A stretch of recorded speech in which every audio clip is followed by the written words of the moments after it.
ये हमारी जिंदगी और मौत का सवाल है। इसीलिए बार बार कहा जा रहा है ये तीनों कानून जो किसान के लिए ही नहीं, इस देश की तमाम जनता के लिए डेथ वारंट है। इसलिए ये कानून वापस ही लेने पड़ेंगे, इसका कोई विकल्प नहीं है, इसमें कोई नरम नहीं हो सकता, इसका कोई अल्टरनेट नहीं है कि सरकार कहे कि इसकी जगह कोई और बात करो। सरकार से जरा एक सवाल ये पूछो, सरकार इतनी उतावली हो रही है, अगर ये कानून लागू नहीं होते हैं, ये बिल तीनों के तीनों कानून वापस हो जाएं, तो सरकार को बचाने के लिए, इस देश के किसानों को बचाने के लिए, इस देश के मजदूरों को बचाने के लिए, इस देश के जवानों को बचाने के लिए और बेरोजगार युवाओं को बचाने के लिए हम लड़ाई लड़ें। किसान जो ये लड़ाई लड़ रहा है, ये अकेली किसान की लड़ाई नहीं है, पूरे देश को बचाने की लड़ाई है। सबको समझ में आना चाहिए और धीरे धीरे सबको समझ में आ रही है। लेकिन सरकार है, क्योंकि सरकार उद्योगपतियों की गुलामी में इतनी डूब चुकी है कि उसे उनके अलावा कुछ नजर नहीं आ रहा, इसलिए वापस नहीं ले रही। नमस्कार दोस्तों, मैं सोनू सिंह और आप लोग देख रहे हैं DS4 न्यूज़।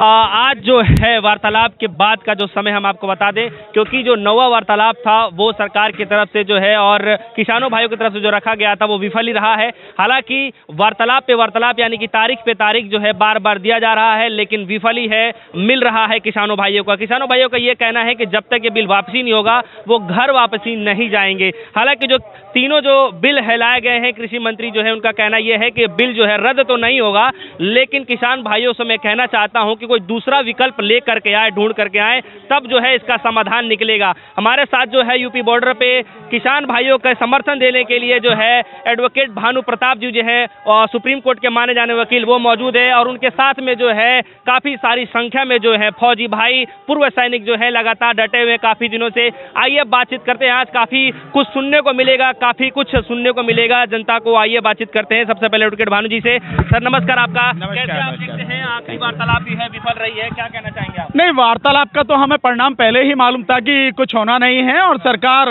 केवल समय जो है उसको बिता रही है और कुछ नहीं है, इसको बेवजह लिंगर ऑन कर रही है। तो हमें मालूम था कि कुछ नहीं होना है।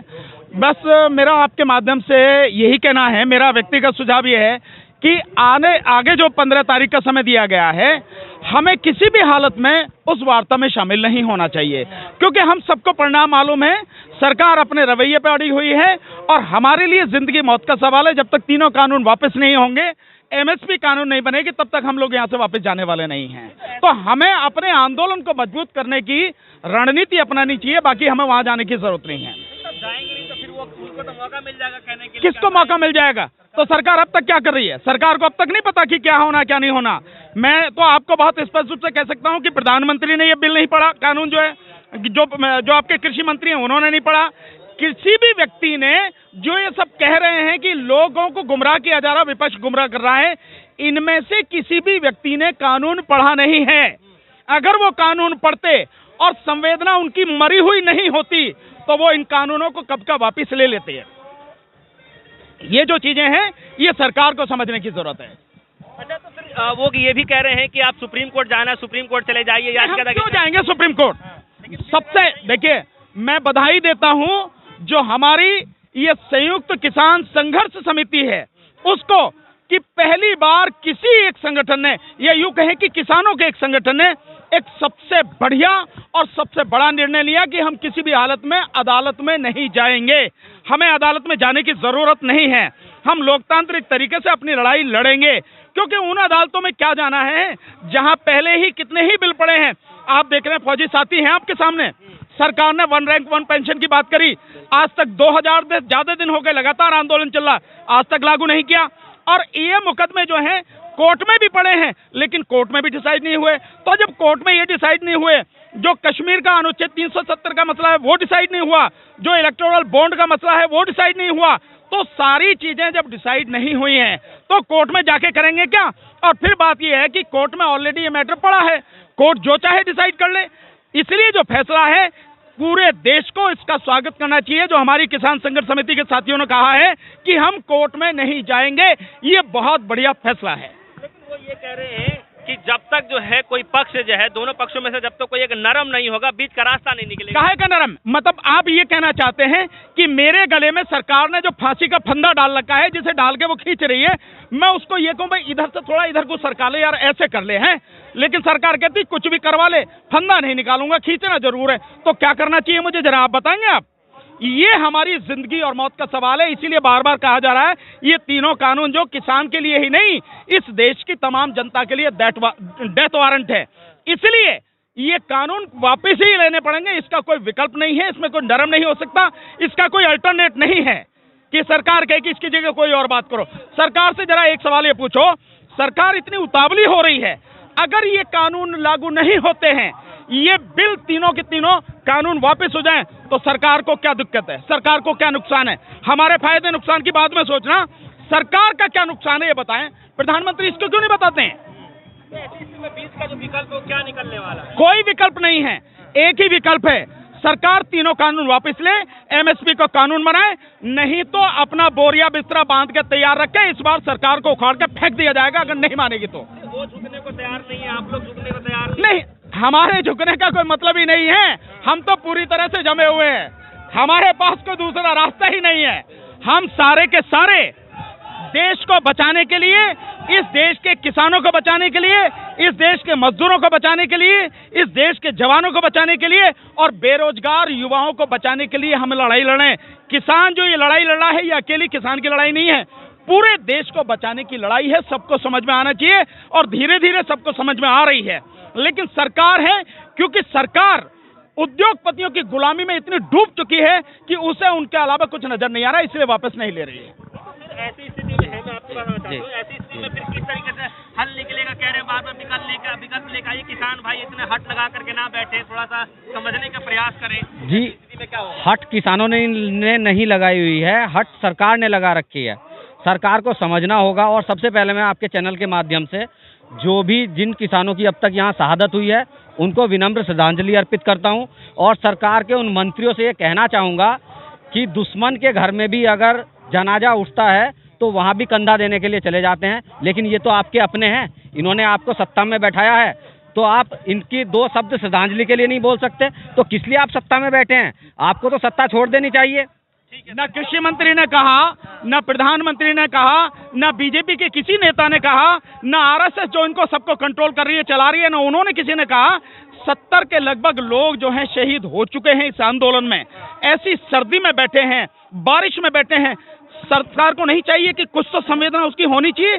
यह पूरी तरह से उसकी संवेदना मर चुकी है और फिर हमसे कह रही है, मतलब अब ठंड में बैठ के जिद कर रहे हैं और वो एसी कमरों में बैठे, उनकी जिद नहीं नजर आ रही है। फिर जो है आप ही बता दीजिए कि जो है इस स्थिति में जो है किस तरीके से आंदोलन वापस नहीं, आंदोलन चलेगा, बहुत मजबूती से चलेगा और जैसे जैसे ये लंबा होगा, सरकार को हम बता देना चाहते हैं, ये आंदोलन और ज्यादा मजबूत होगा।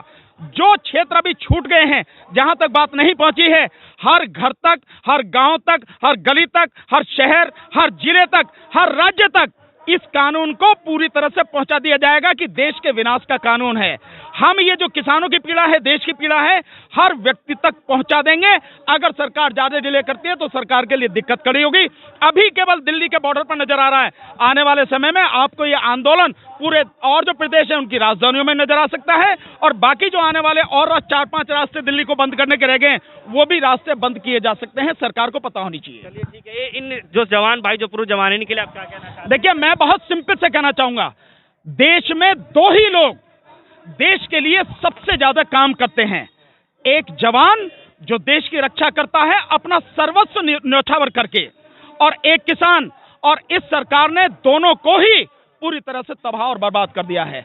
मैंने कई बार कहा है, ये जो हमारे फौजी भाई हैं, इनके साथ क्या बीत रही है ये सरकार जानकर भी जानना नहीं चाहती है। इनके कई मुद्दे हैं, इनकी भी एमएसपी है, आपको शायद नहीं मालूम, जिसे मिलिट्री सर्विस पे बोलते हैं। उस मिलिट्री सर्विस पे में कितना भेदभाव है, उसके लिए कितना ये संघर्ष कर रहे हैं, सरकार उसे सुनने को तैयार नहीं है। इसके अलावा सरकार किन परिस्थितियों में ये काम करते हैं, कितनी कठिन परिस्थितियों में काम करते हैं, उस पर भी ध्यान देने को तैयार नहीं है। 8 घंटे की जगह कभी कभी 12-12, 14-14, 16-16 घंटे काम करना पड़ता है, लेकिन सरकार उसके लिए ध्यान देने को तैयार नहीं है।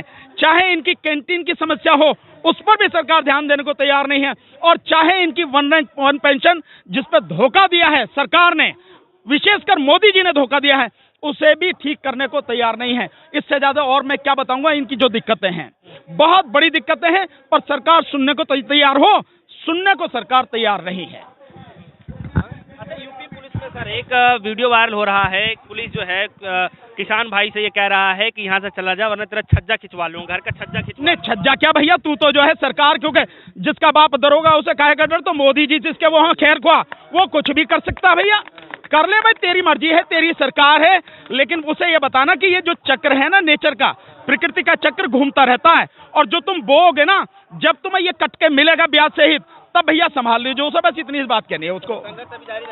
हमेशा बिल्कुल संघर्ष मजबूत होगा और जीत के ही यहाँ से जाएंगे, उससे पहले नहीं जाएंगे। ठीक है, तो जैसा कि आप सभी ने देखा कि हमारे साथ सुप्रीम कोर्ट के माने जाने वकील एडवोकेट भानु प्रताप जी जो हैं, और साथ में जो है पूर्व सैनिक जो है लगातार 35 दिनों से ये भी डटे हुए हैं। हालांकि एडवोकेट जी का ये कहना है कि सुप्रीम कोर्ट में जो है किसान भाई नहीं जाएंगे, और जो अगली तारीख जो दिया गया है 15 तारीख का समय जो दिया गया है उसमें भी जो किसान भाई है वो नहीं जाएंगे। आंदोलन इस तरीके से चलता रहेगा, सरकार की जो मनमानी है उसको हटा करके ही दम लेंगे। जुड़े रहेगा हमारे साथ, देखते रहेगा DS4 न्यूज़। धन्यवाद।